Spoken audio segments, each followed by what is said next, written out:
Hi, I'm Melissa Rambaran. And I'm Candice Malessa. Welcome back to The Build Up, presented by Brown Harris Stevens and Guaranteed Rate, where we discuss the secrets of building wealth through real estate. Joining us today is Jude Bernard, a New York City real estate investor, entrepreneur whose work spans brokerage, construction, and community-based financial education. I'm Brian Scott Cohen, one of the top loan originators in the country, and the #1 mortgage originator at Guaranteed Rate Infinity. Guaranteed Rate Infinity arguably has the most advanced tech in the industry. Our completely digital loan process makes it easy and efficient for homeowners, from a 15-minute pre-approval to the digital application and through closing. My team and I would love to help you get into the home of your dreams. From residential and commercial closings to litigation, Romer DeBoss is your full-service real estate law firm. We blend big firm knowledge with boutique-level attention, delivering outcomes that exceed every expectation. Contact us at romerdeboss.com. All right, Jude, welcome to The Build Up. Thank you for having me. Great to be here.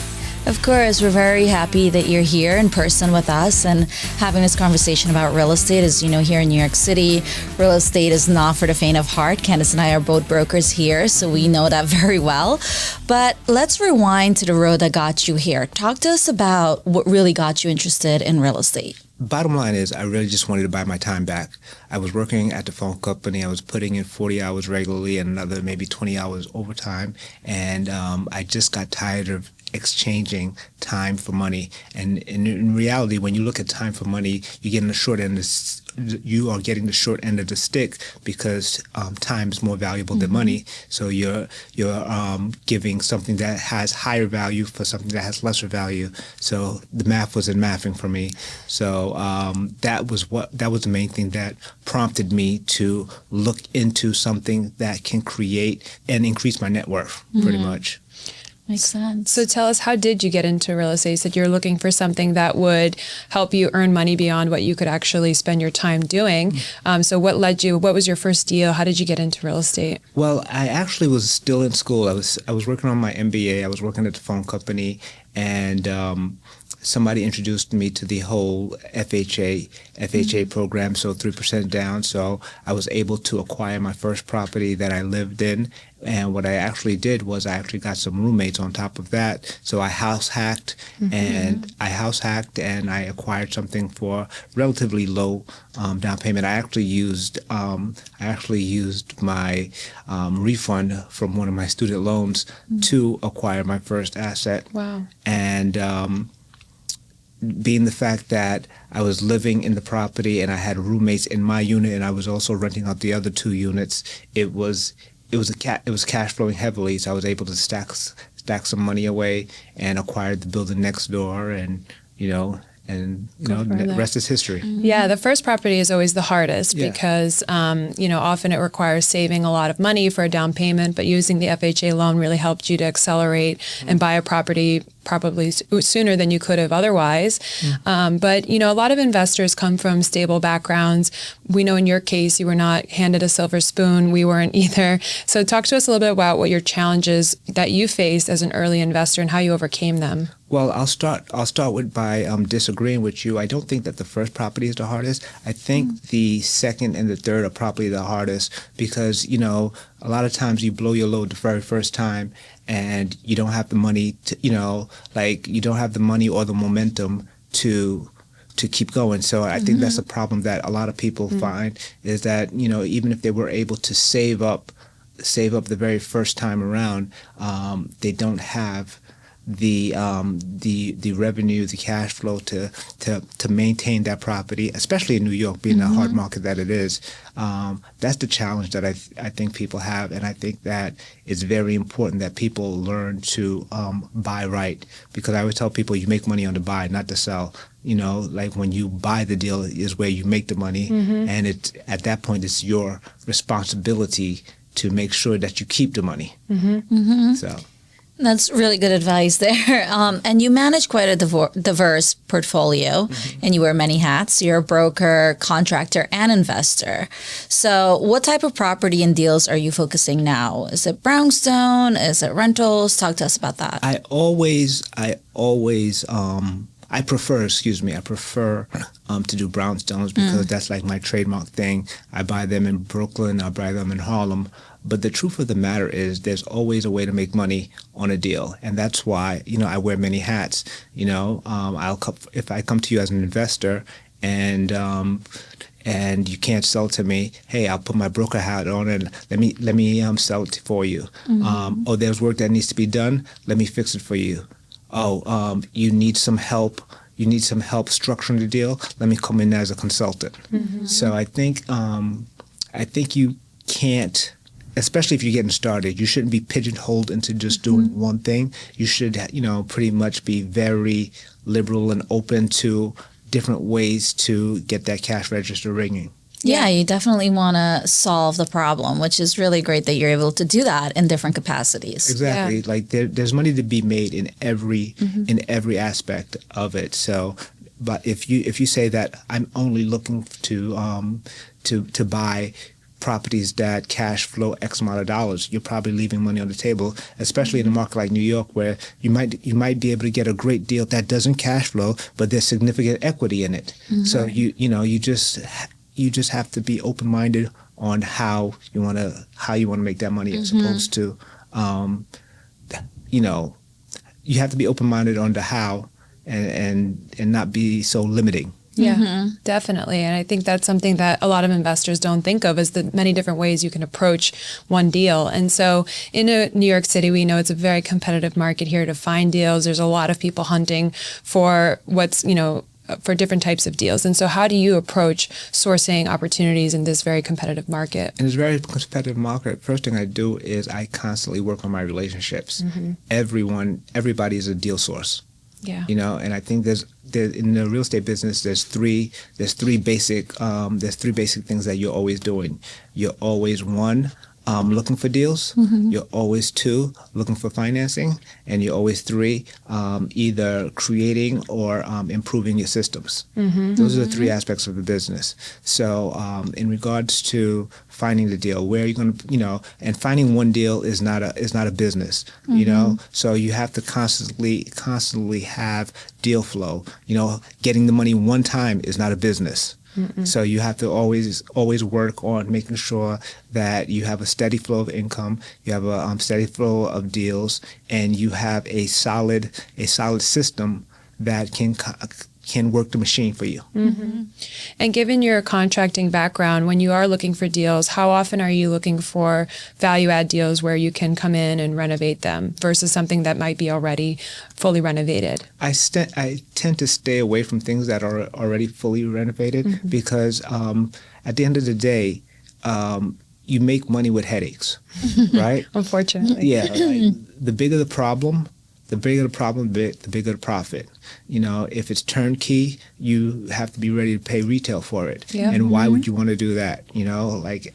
The only time I would ever consider paying retail for something is, let's say I own 481 and I own 485 and 483 is right there, like if it's a unique situation. But other than that, I'm looking for the headaches. I'm looking for the problem tenants. I'm looking for the Department of Building Violations. I'm looking for all the things that most people are going to shy away from, that's going to reduce the buyer pool, that I could come in and take the headache and gladly take the headache in hopes of making a profit. Right. And either the profit will be in building my net worth, or it'll be in improving my cash flow. Right. And speaking of headaches, right, you've talked a lot about short-term rentals in New York City, which is very controversial, especially with regulations and all of that you have to deal with here in New York City. So what made you want to pursue that path? Well, in everything in life, when there's people running away from something, when most people are running away from something, you should always look to see what the angle is. The opportunities in chaos, Exactly, because for every law that changes, 99 people are going to lose money, but there's going to be one person that makes money. So nobody really took the time to realize that the law basically said that Class A properties could not do short-term rentals. So, all right, so fine, let's just buy Class B properties and pretty much eliminate the competition. About 90% of the short-term rental advertisings and listings just went away about a year and a half ago, which pretty much made the legal ones that much more valuable. Definitely. So I'm pretty much operating at almost a 99% occupancy rate. Wow. So it's just like, How many properties do you have for short-term rental? I currently have 16 units. Okay. So it's lucrative, but it's a headache. Right. You know, it's a headache. It's dealing with the city. It's dealing with, reviews, from people who don't read properly, and complain. And, bottom line is you'll never make everybody happy in anything in life. Yeah, it's a full operation for short-term rentals. And what sort of neighborhoods with these Class B properties? Are they out of boroughs? Like me personally, I like things that are right by the train station. So if it's right by an express train at that, so I'm either looking at Clinton Hills or Bedside, Brooklyn, where the A train runs right through it, or something along the the 145th St. Nick corridor or 125th. Yep. Those are the areas that I like. Because I always use Times Square as the epicenter of New York City for a tourist. So that's basically what they're looking for. So the question is, how quickly can I get them to Times Square? Smart. Very smart. Do you see short-term rentals as a long-term strategy for you in your portfolio, or is that more of a stepping stone into other deals? Right now, I'm just looking at the, I'm concentrating on the 3 to 5 year horizon. There is a lot of changes happening in the city with, a new mayor coming in, so we don't exactly know what's going to transpire. Yes. So you just have to be mindful and be steady on your feet. Yes. And not get locked into any one thing. Yeah, that's a good perspective. And you seem to be managing different things. So I think you're pretty good with that. Yeah. But your work isn't about building wealth for just yourself. You built a platform, the Brooklyn Bank. So talk to us about what is the mission and what is the core of that mission? The purpose of the Brooklyn Bank is to pretty much stop people from making some of the mistakes that I've made, right? Like when I got involved in real estate in 1997, and from 1997 to 2008, everything shot straight up.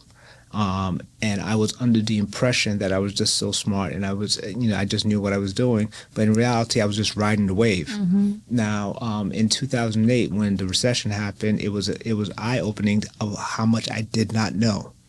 In regards to protecting my assets, in regards to risk management, in regards to credit, all these things that I took for, that I never even thought about. And I realized that in regards to some of these communities of color, especially, they don't even know what they don't know.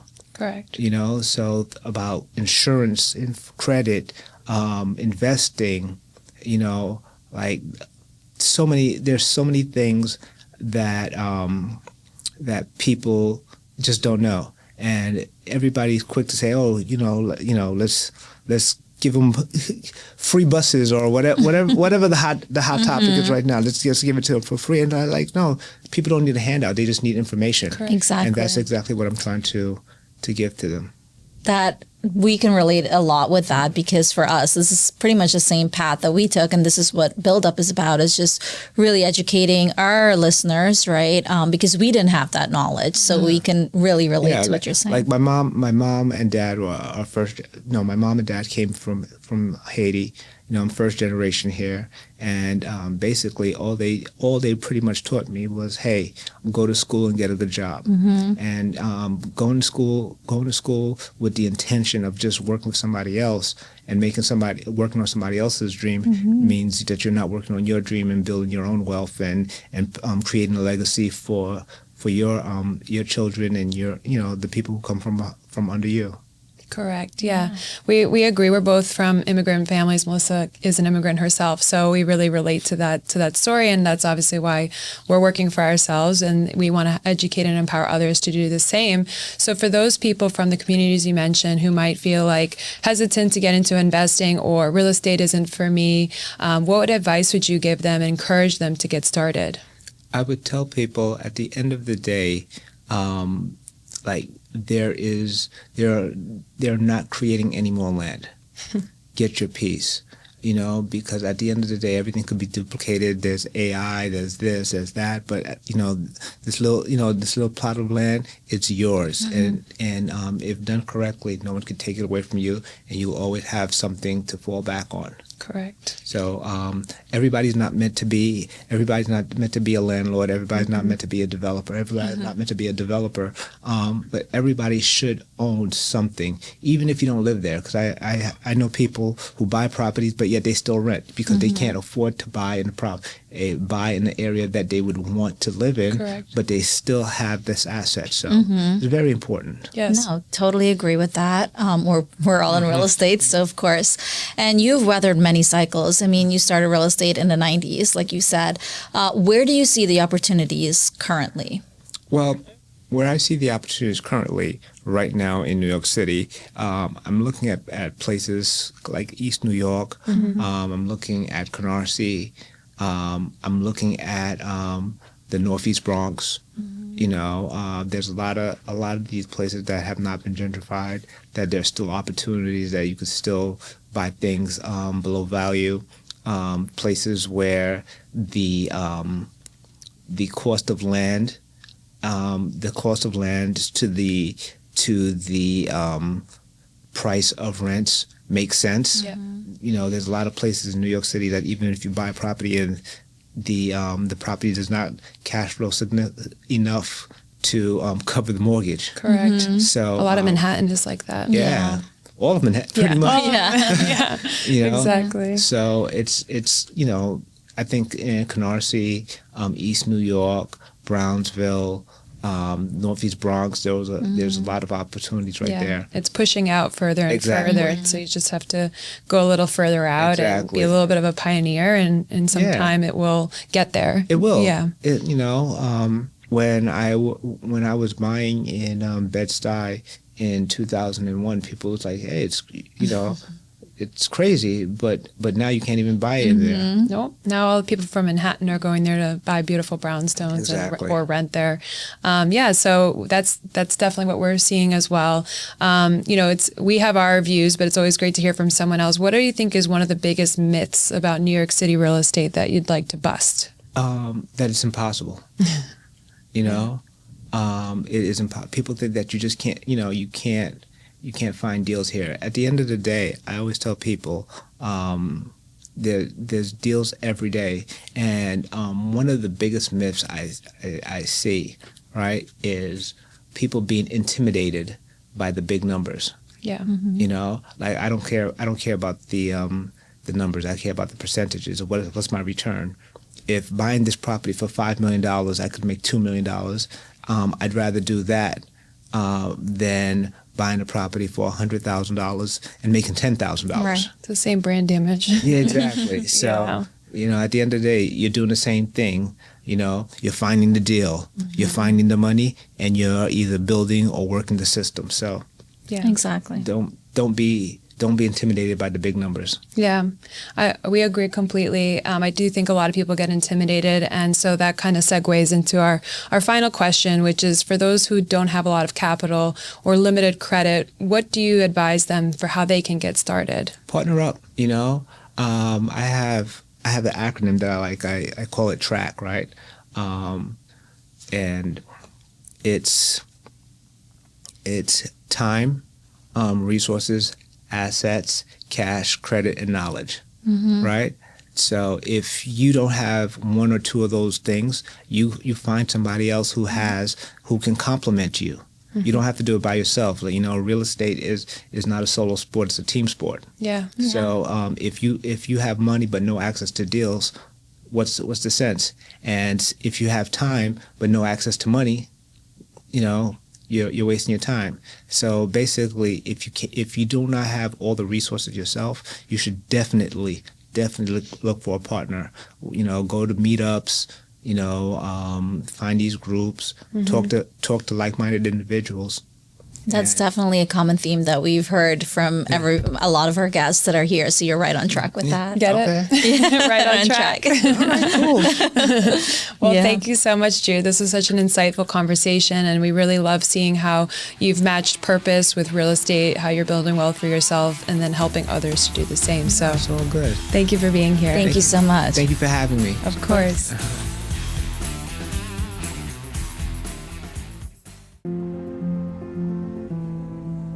What do you really need to know about buying or selling a home? First, it's serious business. And it's complicated. There's a lot of money on the table, and emotion too. You need an agent who knows the ropes.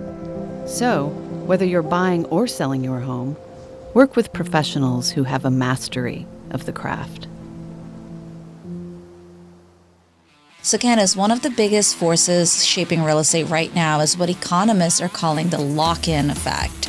Redfin found that nearly 60% of Americans' homeowners have mortgages rates under 4%. And that's really keeping them locked in. They're not willing to sell. I mean, who would at that low rate? Correct. The Federal Reserve has been clear that this phenomenon is what's responsible for keeping the housing market so tight right now. Typically, you see people moving every 5, 7, 10 years, but right now it doesn't justify trading a 3% mortgage rate for a 7%. Right. It would have to really make sense for them to want to move. It would have to be something they can't really control. Correct. On the flip side, it's not just financial. Like I said, they feel really stuck there, and it really suppresses mobility. People who want a divorce, they want different lifestyle changes, they really can't. It suppresses mobility. They can't upsize or downsize. And even if they want a divorce or a different lifestyle, they're pretty much stuck there. And the Mortgage Bankers Association, they reported that existing home sales are at multi-decade lows. And it's just not due to lack of buyers, but pretty much because homeowners are unwilling to list. Yeah, no, it's true. But you can argue that the lock-in effect and people not being willing to move has helped these homeowners protect themselves and insulate from rising housing costs as well as inflation. Even Zillow confirmed that the owners with sub 4% interest rates are the ones who are least likely to sell. They have stability at a time when affordability is really tough. Yeah, I mean, I completely understand and I get that, right? Like my parents, for example, they probably won't sell because they don't need to. But the real question is, what about the people that really need to downsize? Or even if, like I mentioned, they're going through a hard time, they want to get divorced, but they can't really afford to. Or if they have a new child and they need more space. Or a new job and they need to be closer to. So that's where it becomes a bit iffy. That's where hopefully policy can step in. There's some chatter right now about portable mortgages where we can hopefully also see some tax credits for sellers or incentives for downsizing. So if mobility improves, then inventory is naturally going to rise. I love that idea because until we solve the lock-in problem, the market stays frozen, right? There's no inventory, not because there's no demand. It's just because no one's willing to put their house on the market. So it's not a demand problem. It's more of a supply stagnation problem. Yeah. And so until there's a change, whether rates drop, which hopefully, they should, or a policy steps in to make a change, owners, buyers, and us brokers are going to be living in a reality that was put into shape when, these owners are making decisions back in 2020 and 2021, and obviously even before that. So this is our reality until there's a change. Right. The golden era rates are still running the show. So the real question is how much longer? Right. And that's a wrap on this episode of The Build Up. If you got value from today's conversation, subscribe, share it with someone ready to take their next step in real estate. And join us next time as we continue breaking down the path to building wealth, one conversation at a time. This podcast is for informational purposes only and does not constitute tax, legal, or investment advice.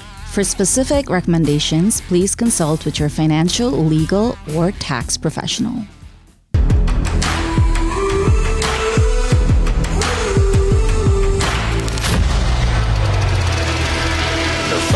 Always leaves your text on red. Leaves your text on red. Built the Turnkey group with $1,000 loan. Tell us a little bit about how you actually came from. Welcome to the Build-Up, John Roa. Thanks for having me. We're coming to you here from Studio 1873. It's not 57% over 2.7 million. So then, cheers.